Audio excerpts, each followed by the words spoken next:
आपको ये भी बता देते हैं कि अलग अलग स्टेट्स और अलग अलग जगहों पर जो रियासती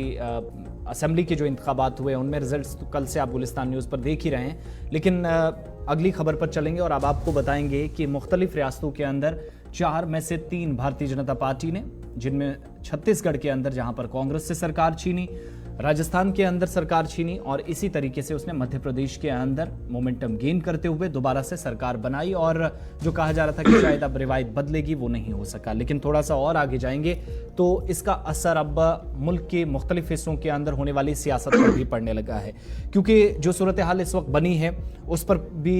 सबकी नजरें तो हैं। बीजेपी की जश्न की तस्वीरें भी अलग अलग जगहों से वज़ीर आज़म की तरफ से बात करना या फिर खिताब करना, तस्वीरें भी जरा दिखा दीजिएगा साथ साथ। अलग अलग तस्वीरें बीजेपी में जश्न अलग अलग जगहों पर, राजस्थान, छत्तीसगढ़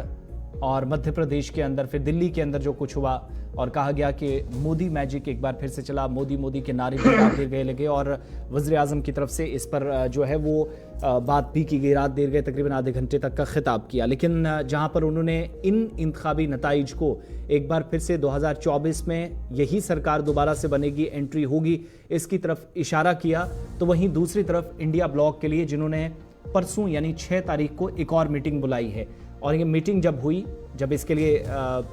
तमाम लीडरान को दावतनामा गया, उन्हें बुलाया गया कि आप आइए, अब तैयारियां करते हैं। बाकी तस्वीरें भी साथ साथ दिखाइएगा वज़ीर आज़म की तरफ से जश्न की तस्वीरें और इसके अलावा पीएम की तरफ से रात देर गए जो खिताब किया गया वो सारी चीज़ें। लेकिन जहां तक बात सैयद जमुल इंडिया ब्लॉक की हो रही है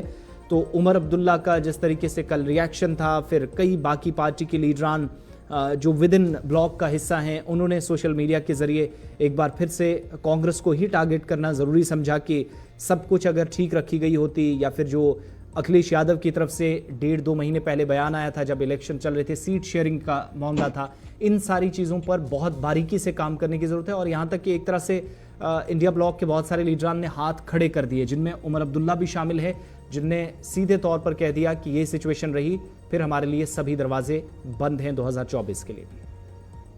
आसिफ, उमर अब्दुल्ला के 2 अलग अलग बयान आए। अगर आपको बिहार, उत्तर प्रदेश जब स्वीप किया था एनडीए ने या बीजेपी ने, तो उस वक्त उमर अब्दुल्ला ने कहा था अब 2024 तक रुक जाएगा, फिलहाल हमें कोई आसार नजर नहीं आते हैं, यानी कब्ल वक्त किसी सियासी पेशन गोई में शामिल होना। दूसरी कल पेशन गोई और उनकी बॉडी लैंग्वेज से जो ऐसा लग रहा था कि जब उमर अब्दुल्ला साहब सवाल का जवाब दे रहे थे तो उन्हें इंडिया अलायंस को भी किसी न किसी तरीके से इस हार के लिए इल्जाम ठहराया। लेकिन देखिए, जिस वक्त मुल्क में 70 साल तक, 50 साल तक आपने किसी मखसूस पार्टी का इंतखाब किया, उसके बाद यूपीए 1, यूपीए 2 में आपने छोटी बड़ी पार्टियों को जोड़ा अपने साथ, और जिसमें एनसीपी किसी वक्त में महाराष्ट्र में हुआ करती थी, अखिलेश यादव की पार्टी हुआ करती थी, रामविलास पासवान की पार्टी हुआ करती थी, वो वजीर रेल, वजीर कानून तक बने। ये छोटी बड़ी पार्टियों के साथ कांग्रेस पार्टी का जो वक्त था वो गुजर गया। लेकिन उसके बाद जब प्राइम मिनिस्टर बनाने की बात आई तो उस वक्त सहमति जो थी वो सोनिया गांधी पे नहीं बन सकी, डॉक्टर मनमोहन सिंह पे बनी।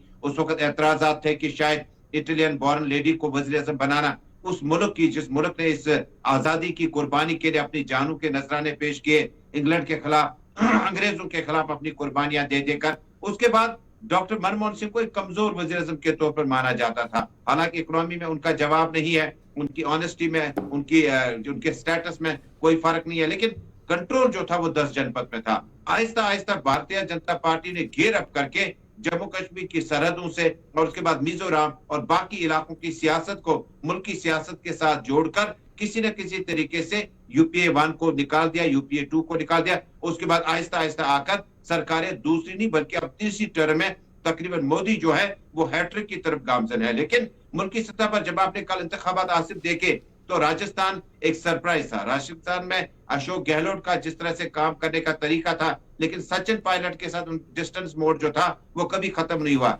राजस्थान में वसुंधरा राजे ने जिस वक्त वजीर आला की हैसियत से राजस्थान और उसके बाद